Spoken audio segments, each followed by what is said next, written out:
RBI survey is out and macroeconomic report has been out.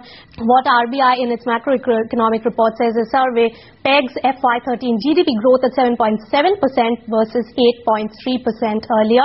There's a dip in the growth target. It also raises FY12 average inflation to 6.7% versus 6.6% there.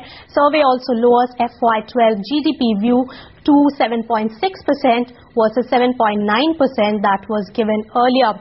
More flashes on your screens are coming in from the RBI's macroeconomic data survey raises FY12 average inflation to 6.7% versus 6.6%. Also remember the GDP growth that has been pegged at 7.7% versus 8.3% earlier.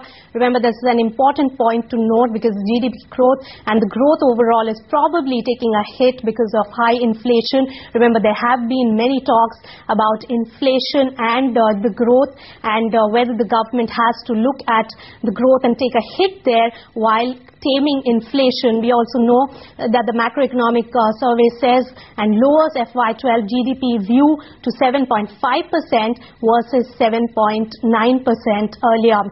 It also pegs the GDP growth at 7.7% versus 8.3% earlier. So very important macroeconomic data coming in there just ahead of the credit policy which is expected tomorrow. Also remember, most of the bankers are expecting an increase in the rate and the interest rate again by about 25 basis points. This will be the 13th hike which could be expected.